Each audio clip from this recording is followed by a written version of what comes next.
We gotta get started. I'm late. I'm tardy. Little story time and then we'll get into the show. I was, I just had a busy day. A lot going on. Just a lot of stuff going on at work. So I was trying to get out of there at 3. Just had some calls that I had to hop on, and so I was leaving at like 4:45 or something, and I was like, I'm going to call my brother. I was texting him last night and today, and it's tough to text all the time, be glued to your phone just like texting. I love Twitter in that capacity, but not so much texting. And we're just talking, and he's like, yeah, I think Mom and Dad are going to Portugal. I'm like, oh yeah, like I think they may be going like next week. He's like, I think they're going tonight. And I was like, oh shit. I signed up to take him to the airport. So I left with plenty of time to get them. I just was a little bit worried. And then, I didn't even get back home till 7:30. And then I had to take some notes. And so that's where we're at today. I got minimal notes, less than I typically take, but that could result in good things, so we'll see. Anyways, welcome to KO Bets, the show where we discuss upcoming UFC events and the strategies we're going to explore betting on them. My name is Bill. I'm here to help make you some money, provide you with a little bit of entertainment tonight. We've got UFC Fight Night this evening. Ba-boom. Before we do that, I've got to give an update on our NFT giveaway. We're still at 64. Let's get to 100, and I'll give away an NFT. Next stream, I'll have it up next stream, the collection, just to kind of show it again, because I think that's pretty cool, and I haven't looked at it in a while. Last week we had UFC Fight Night, Rosenstrike versus Almeida. To be honest, Song versus Simon, Sterling versus Cejudo. Those were tough cards. So we got to see what the damage was last week. I think we had a pretty good week. I know the bets we published out there were good. Let's see. See what we're working with. Let's start from the beginning. Okay, so I took Jessica Rose Clark, started off the night with an L. Holy shit. 3 losses in a row on the money line pick. We did get the decision for Ji Young Kim and Mandy Bohm. That was a parlay piece at like minus 240. Pretty good value. And then Brian Battle and Gabe Green, 14-second knockout. That was just absolutely crazy. It's been one of those weeks.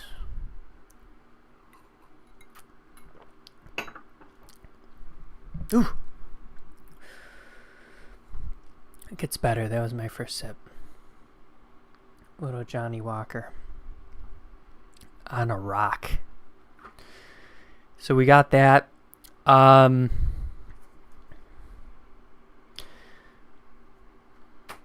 Yeah, Gabe Green just came out swinging. Whoever clipped the other person was probably getting knocked out in that fight. There's no real fight strategy, just swaying and banging, and awesome for Brian Battle to win that. And then Lisboa with the 3rd round submission. So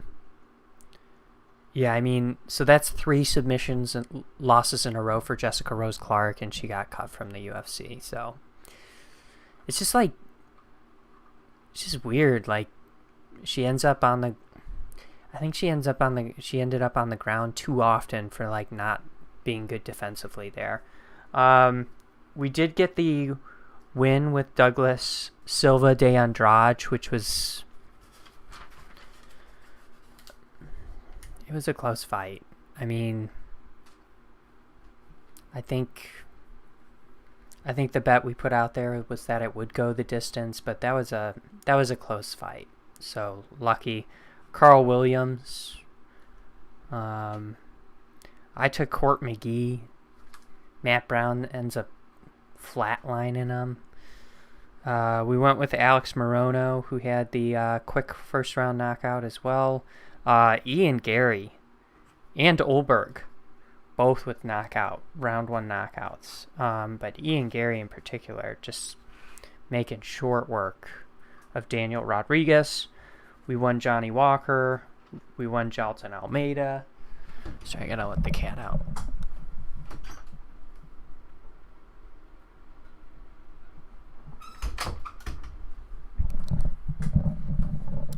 Alright, so 1, 2, 3, 4, 5, 6, 7. 7-4 last week. So, I mean, we were scorching to start off the year, and I believe we're still up, but we had a decent week last week. But I just, when you feel like you're a living flamethrower, that's what I want. I did bet on the Heat tonight as underdogs. Let me just take a peek. Okay, they're losing. All right.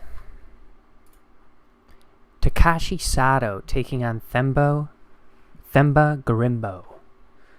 Themba, he's 0-1 in the UFC. Takashi Sato, he's on a 3-fight losing streak. He's 2-4 in the UFC. I think this breakdown's pretty simple. We've got a striking advantage, I should say, in Takashi Sato. And then you've got a grappler in Themba Gorimbo. I thought Themba in his debut didn't show a lot of cardio. Got really, really tired in his debut. That was against AJ Fletcher. Ends up getting submitted in the second round. You know, I hopefully he doesn't get tired in this one. I do think he's maybe able to grapple early in this one, but I think the longer this fight goes, it's going to play in Takashi Sato's favor, and he probably hurts Themba at some point. Yeah, I kind of like Sato, and maybe inside the distance, like a knockout, second round, third round. I mean, maybe late first. Just, I think Themba might gas out. I do like Themba, his wrestling in this one, and Themba is a slight favorite at -125. But odds makers don't like this one to go the distance at -250. So they liken a Themba, what?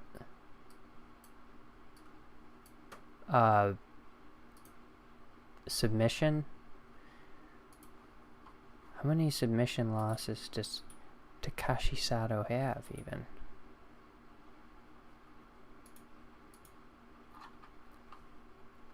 Six losses. 3 submission losses.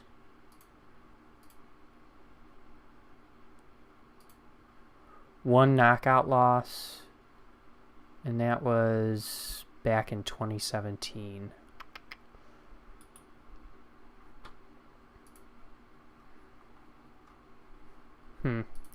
Yeah, I kind of like inside the distance in this one, but I think I like the Takashi Sato KO at +180 there. Which it's odd. So Takashi Sato's the underdog, but the most bet on outcome is the knockout for Takashi Sato. I don't know how frequent that is, but it's kind of interesting. Yeah, I don't know if there's enough juice on that. I'd probably just take them with a little bit of underdog odds, and I think it should be a close fight, though, and I don't think it's going to go the distance. Next fight we've got is Natalia Silva taking on Victoria Leonardo. Natalia Silva, she's on a 2-fight win streak. She came into the UFC, and she's just looked really impressive as far as her striking ability. Just looks really, really good there. Has shown decent takedown defense so far. Leonardo, she's 0-1, or sorry, she's on a 1-fight win streak. She's 1-2 in the UFC.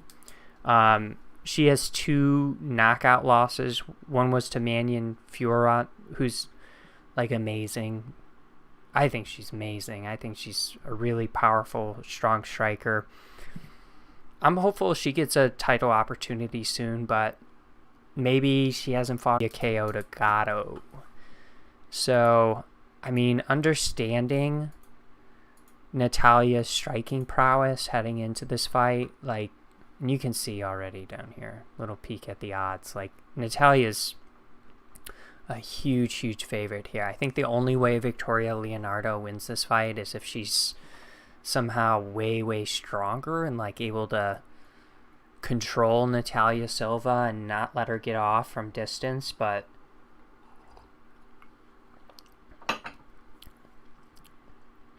whew.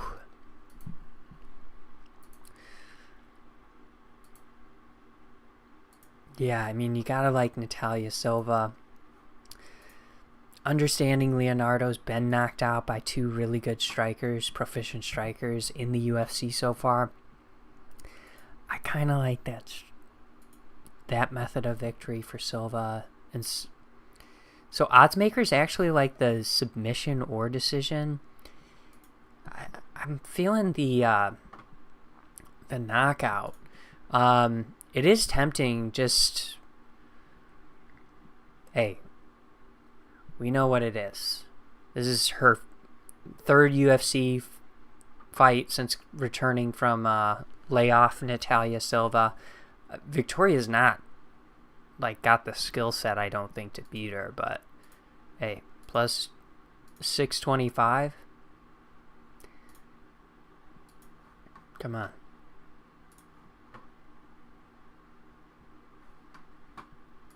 I don't blame you for sprinkling it, but I do like Natalia Silva. Just probably priced out of range, right? There's no way you're hanging minus 900 on her. Next fight we've got is Chase Hooper taking on Nick Fiore. Chase Hooper, she's on a 1-fight losing streak. He fought Steve Garcia's last fight, just got like beat up pretty bad. Wasn't able to get the fight to the mat at any point. Went to the mat a lot, got dropped a few times, and then ultimately knocked out. Nick Fiore, he is a wrestler. He's 0-1 in the UFC, but he fought against Rubeski. He looked pretty good. Like, he lost, definitely, but he didn't get submitted. He was tough. And Rubeski, although I don't know if Rubeski got a submission even on Dana White's Contender Series. I think he might have. He looked good, but I think he had a decision on Dana White Contender Series, now that I'm thinking about it. Just like a dominant 3-round decision. But Chase Hooper, really, really talented. Once the fight gets to the mat, he's fighting a wrestler here. He's also moving up to 155. Bulked up a little bit. He's no longer at 145, which I didn't know until he tweeted about it. And so I think Nick, if he'll probably get takedowns in this fight just because Chase will welcome that. I think if this is mostly a grappling match, I just favor Chase Hooper to win this fight. He's super dangerous as a submission threat too. Looking at his, just like a kind of a crazy finishing rate for, like, in his victories for, like, that. You know what I mean?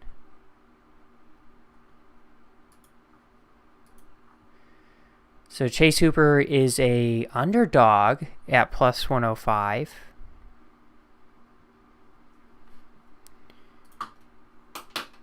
And I think he's just extremely talented as a grappler. I tend to agree that this fight isn't going to go the distance. Honestly, if I'm this Nick guy, why not keep it standing? I don't really... Like, if you got some power, against Steve Garcia, Chase Hooper could not get his head off center. It was bad. Like, just haymakers connecting clean. And, yeah, I don't really think that's good. It seemed like he was improving in the striking department like 2 fights ago, and then that happened, and it wasn't good. The next fight we've got is Ilir Latifi taking on Rodrigo Nascimento. Ilir Latifi he's a fat heavyweight. He's a little bit stocky. I shouldn't say fat, right? He's probably really, really strong.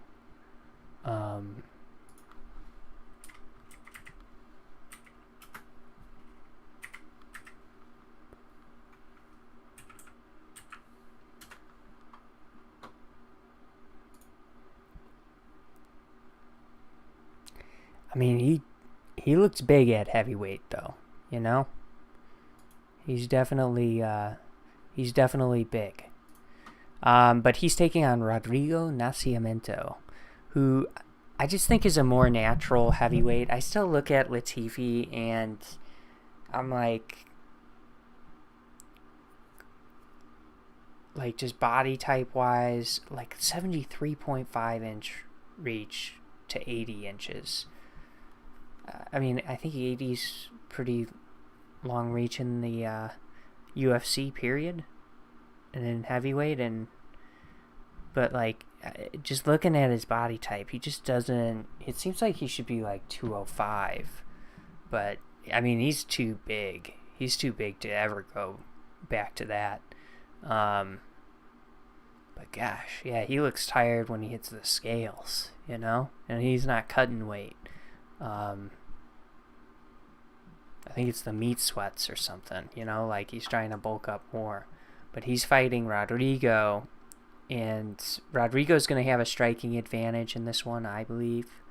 He does have really good jiu-jitsu, but then we saw Latifi didn't have any problem going to the mat with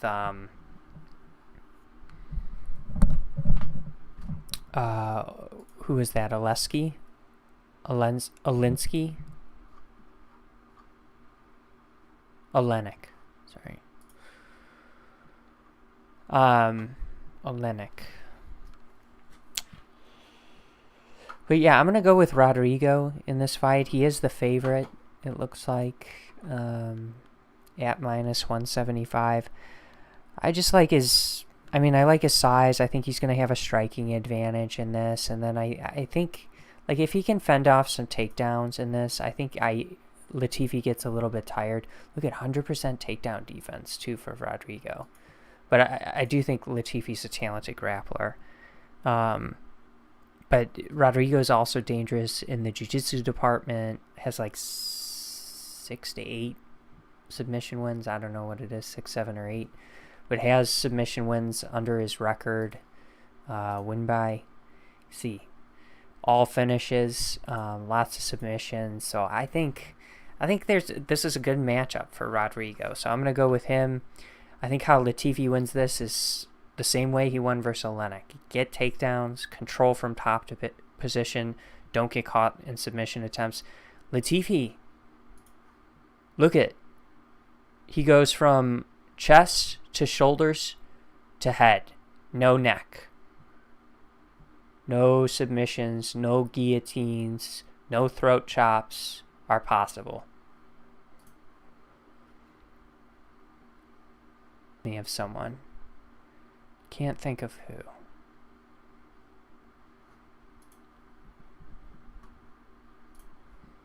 It's fictitious too. It's not like a real person. You know? It's like maybe it's some sort of Lego man or something. I don't know. That's not a good one. Yeah, so I'm going to go with Rodrigo. I'm going to go with the decision in this one. I do think Latifi's tough. I do think, even for a heavyweight bout, I think this plays out as a decision. Rodrigo's first decision. Latifi just gets so tired. He gets so tired, and I think Rodrigo might gas out in this fight too, just because it's heavyweights, but we're going to go with Rodrigo in this fight. The next fight we've got is Orion Kosuke taking on Gilbert Urbina. I think Gilbert lost to Brian Battle. Yep. Second round submission. That was on, I think, The Ultimate Fighter, and he just got tired, I think, and worn down by Brian Battle in that fight. Orion Kosuke, he's heading into this on a one-fight winning streak. So he lost to Rowe via second round KO, but it looks like he wrestled Blood Diamond. And that was probably his second fight, because I think he fought on the Blood Diamond fought in the April card too. But good wrestler, good power. I think in this fight, I'm leaning towards Orion. I think we could perhaps see a finish. I believe he has more knockouts than submissions. Yeah, quite a significant amount more. All of his wins are knockout or are inside the distance. His one loss is inside the distance. So I think the answer for this fight is violence, and I just think it's Orion Kosuke who's gonna connect for a KO is what I feel in this fight. It's a pick'em, which is okay. And then I think odds makers would like this then. They're going to say that it's more likely than not it ends inside the distance. No, yep, minus 190. It's a Midwest thing, by the way. Yep, no, nope, yeah.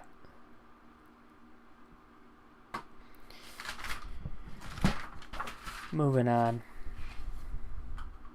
Yeah, and I like the Kosuke knockout. Plus 300. That's my pick. That's my prediction. Carolina Kowalska-Woods taking on Vanessa Demopoulos. Carolina, she is on a 2-fight win streak. Prior to that, she had lost 5 straight. They were against good fighters. I don't know. I think she's more of a point striker. She did get a submission victory 2 fights ago against Felice Herrig. But before that, her last finish was like in 2014. She's just a point fighter, and I think just stylistically, Vanessa could turn this dirty, and I don't think Carolina is gonna perform well in those circumstances. In order to win, I think she needs this to be just a sparring match from distance, and if it plays out like that, I think she stands a really good shot to win. But I don't think she's like knocking out Vanessa. I think Vanessa is gonna push forward with probably the more powerful strikes. I also think grappling would be a nice thing to try and explore if you're Vanessa Demopoulos in this fight. And she's heading into this fight on a 3-fight winning streak. The pressure, the power, intensity, it all looks really good when you're judging a close fight. So I like Vanessa Demopoulos. She is a slight underdog at plus 110. Let's have pick'ems on this card.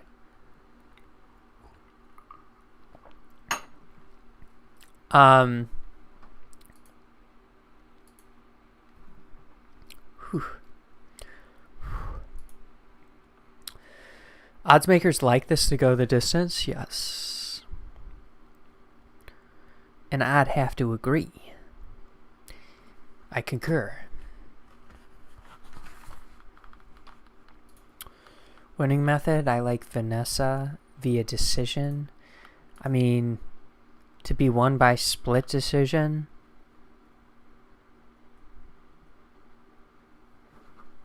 Plus 380. Not out of the question. So, just highlighting that. So, like, in a fight that I'm very confident it's going to go the decision, I also like... So, I've been looking at... I placed some bets last week using the spread. And I kind of like the spread. So, like, understanding... Like, I do not think Carolina is going to put away Vanessa. So, like, at plus 3.5, you need Carolina to either win inside the distance or win all 3 rounds and have won 10-8 rounds. So win like 30-26 in the fight. But if she wins even if she wins a decision and it's like 30-27, if you take Vanessa Demopoulos plus 3.5 points, you win because she didn't cover that spread. So the spread only comes in play if it's not a finish. If it's a finish, whoever you bet on, like whoever got the finish, they automatically cover. So I think it's a pretty interesting bet. And like, I really like something like that as a parlay piece. You know, like at minus 250 there. I really like the look of that as a parlay piece. So we're going to roll with Vanessa. I'm just checking in on the basketball game here. The Heat are keeping it close. Hey, I like the chances. Jason Tatum, he's a terrific player. He was having I didn't think a very good playoffs series until like against the Sixers until that last game. But damn, come on, Heat. Get back into it. Alright, anyways. Next fight. Mahashite taking on Vyacheslav Borshev. Mahashete's on a 1-fight losing streak. He's 1-1 in the UFC. Really good striker. Vyacheslav Borshev, he is on a 2-fight losing streak, but he was getting wrestled really bad. You can see he's just got bad takedown defense. But this dude, he is an amazing striker and fun to watch on the feet. So I think in a striker versus striker matchup, I think this plays out very nicely for Vyacheslav. So I'm rolling with Vyacheslav Borshev in this fight. Kind of like a knockout or a finish, just what I like. Minus 165 for Vyacheslav. I mean, if he doesn't have to worry about a takedown, the dude he's dynamic. So I like that. That being said, if Mahashite wants to, I don't think it's like crazy for him to, even though he's a striker, to shoot for a takedown. Just don't get like kneed in the face on entry or uppercutted. Vyacheslav K, I think there's enough juice on that in my opinion, but I like that. Diego Ferreira taking on Michael Johnson. Diego Ferreira's on a 3-fight losing streak. Michael Johnson's on a 1-fight winning streak. Michael Johnson is really talented, just like loses a lot. And I mean, in his last like 15 fights, he might have like 5 victories, you know? And he is fighting, I mean, you know, that would include like Habib and some other crazy fighters in there, but like he just loses a lot, and I think he's really talented. Yeah, just worry about Michael Johnson on occasion. Worry about putting any sort of money behind him. Diego Ferreira on his 3-fight losing streak. I mean, he's going to be a good he's a good grappler.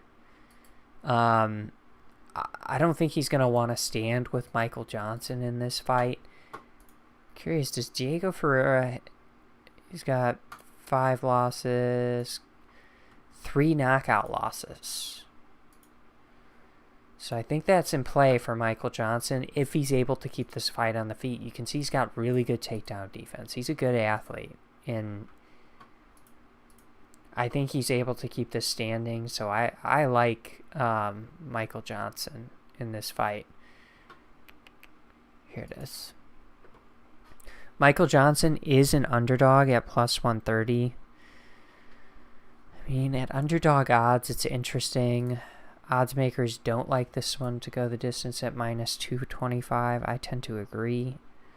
Like, I think if Ferreira gets to the mat, he could get a submission. Michael Johnson keeps it standing, he could get a knockout. So I'm going to roll with the MJ KO at plus 300.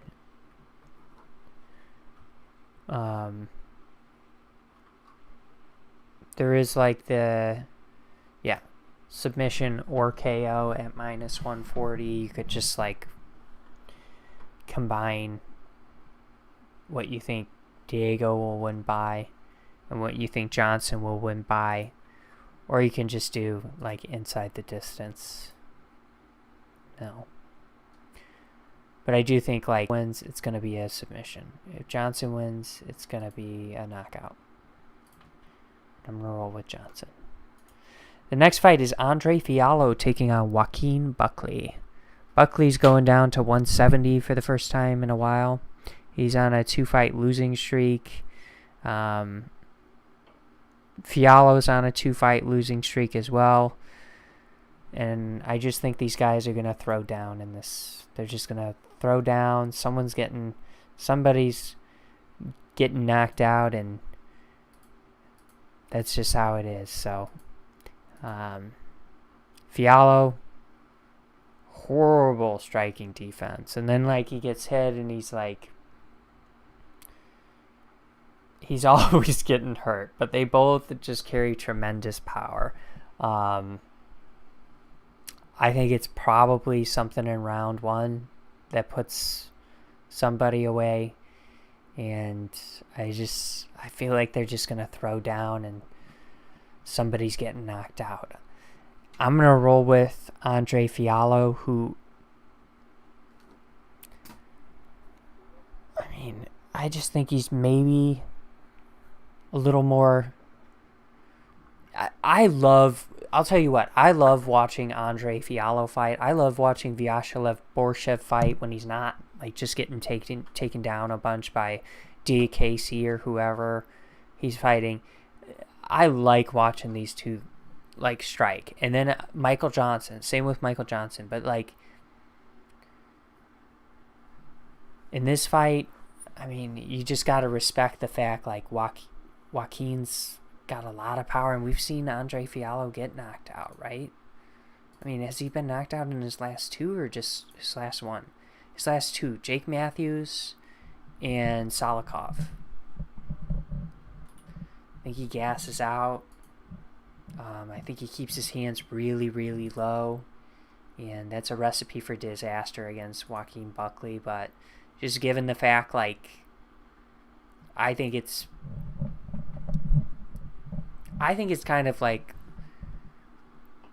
whoever hurts the other person first kind of a scenario is getting the victory. Hey, we've seen Buckley get KO'd too, right? Now he is coming back down to 170. So is his stamina going to be better or worse than it was at 185? I don't know. Chris Curtis knocked him out. Alessio did. Kevin Holland did. I mean, now that I'm looking at this, I kind of see like Buckley's probably more durable. But yeah, I'm going to roll with Fiallo. I think Fiallo is a lot of fun to watch, and ultimately I just think someone's getting knocked out. So the over-under is at 1.5, so we know odds makers don't like it to go the distance. I mean,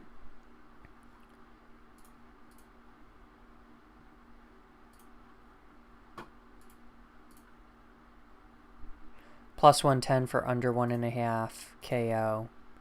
Plus 165 for first round KO. That's for same game parlays. Round props, round 1, plus 165. Fight to start round 2, no is minus 165. Fight to start round 3, minus 150. All kind of bets I like. I just think someone's getting knocked out and probably getting knocked out early. It's an easy breakdown. Emily Ducati taking on Lupi Godinez. I would give... So, like,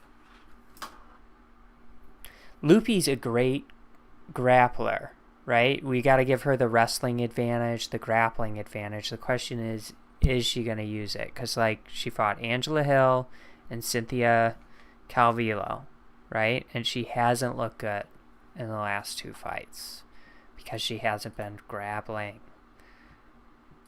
Went from, like, a takedown machine who just grind for these takedowns constantly. And then she's not doing it. So I think if she's able to get takedowns and that's like the path she chooses, I think she's going to win this. So I'm going to roll with Lupi Godinez. I thought people were unwise to jump off of her in the last fight after the Angela Hill fight, which was just like a bad game plan, I think. I don't know what exactly to attribute it to, but I'd say a bad game plan. Went up in weight versus Luana Carolina. And that was, she wasn't really able to wrestle in that, but like Angela Hill way outstruck her and was able to keep it standing and even get some takedowns of her own. And then against Calvillo, it just wasn't the most convincing victory. I don't know if she had any takedowns in that matchup, but kept it standing, and as a result, it was close. But I'm going to roll with Lupi Godinez to use her wrestling, get a convincing decision. She's at minus 145. And I would say odds makers are going to like this to go the distance. Yes. I would have to agree. Splitter majority decision. Not opposed to sprinkling that. I think I like...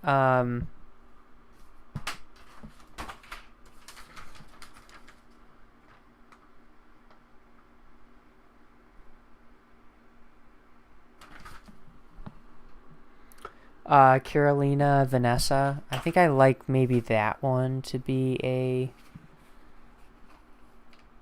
split decision more than this one, but if Lupi's not getting takedowns, then I think it is going to be really close. So, something to entertain. Edmund Shabazian taking on Anthony Hernandez.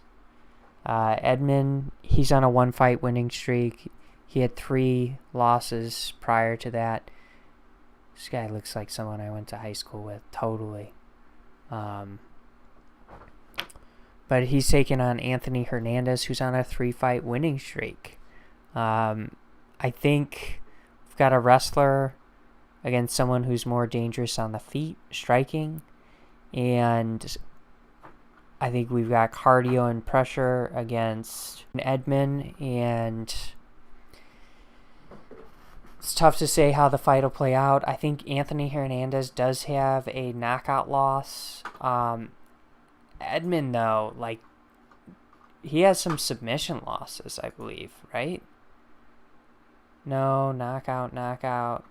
But he was getting taken down by Hermanson, Derek Brunson, obviously.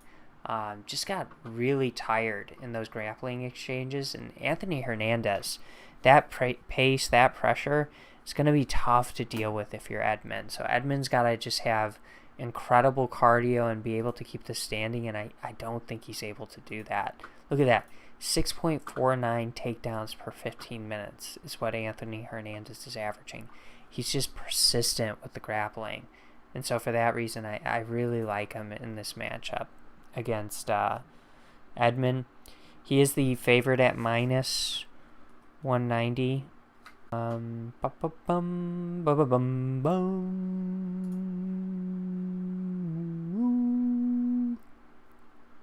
Odds makers don't like it to go the distance. I agree. Hey, I think it's either Edmund round 1 or is it Fluffy Hernandez late? I think it's Fluffy. And so yeah, Edmund plus 330, Hernandez plus 175. I think those are probably the two most likely outcomes. I'd have to agree there. So I'm going to roll with the Anthony Hernandez submission late in the fight. Mackenzie over 1.5. Mackenzie Dern taking on Angela Hill. Mackenzie Dern, she's on a 1-fight losing streak, lost to Jan. Angela Hill is on a 2-fight winning streak. Pretty simple breakdown again. Grappler, striker. If the fight stays standing, Angela Hill will keep it really competitive. I think Angela Hill, just as a vet, can keep this really competitive if it stays on the feet. The issue is if it gets to the mat for 2 minutes, Mackenzie Dern's probably going to find a submission. So I do think eventually it does get to the mat. And when it does, even with her great takedown defense, even if it does once, that's Mackenzie Dern. So I'm going to go with the Mackenzie Dern submission. She is the favorite, minus 155. I'm not opposed to sprinkling the Hill decision. I mean, if it does, odds makers like it to go the distance at plus 135. I mean, if Dern wins, it's got to be a submission. Like, end of story. So, I don't know. Some weird lines there. If you're not already, you can follow me on Twitter. You can see it in the bottom left of the screen, I believe. I post all my bets to my Twitter channel, so you can see my official bets. I'll do that early in the morning tomorrow. Let's exit some of this stuff. Miami's making a little comeback. Let's go. Jimmy Butler. Alright. And then Boston just scores. Let's go through Twitter, see what trending topics are going on. Oh, these are for me. Grant Williams, Boston Celtic. Don't really care about Grant Williams. What's going on?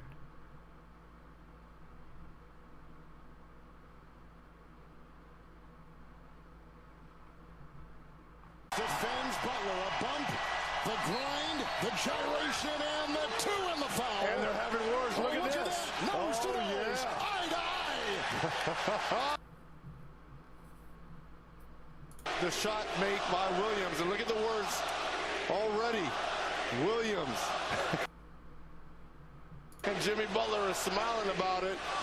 And then here's the contact at the ensuing. Ooh. I love Jimmy. I really do. Kendrick, America has a problem.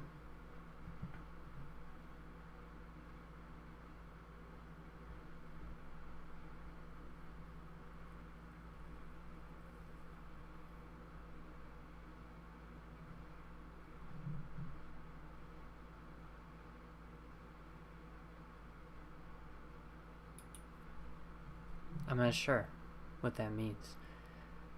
MLB, LFGM. Let's go Mets, right?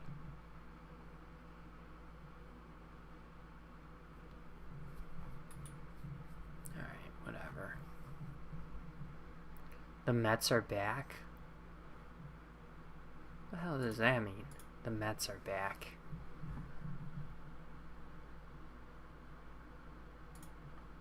Alright, I kind of want to turn on this basketball game to watch the end, so I'm gonna go do that. Do they win like probably like a walk-off today or some shit? They've won 3 straight. They're 6-4 in their last they're 500 in the division. I almost put in a futures bet on the Marlins to win the division. I think they've got, but I didn't really know their roster construction, and I think it was a good idea not to. The Braves are way, way better. But anyways, I appreciate you all tuning in. Again, follow me. Talk to you. I hope we have maybe just like a week off coming up here. But have a great weekend, everyone. Peace.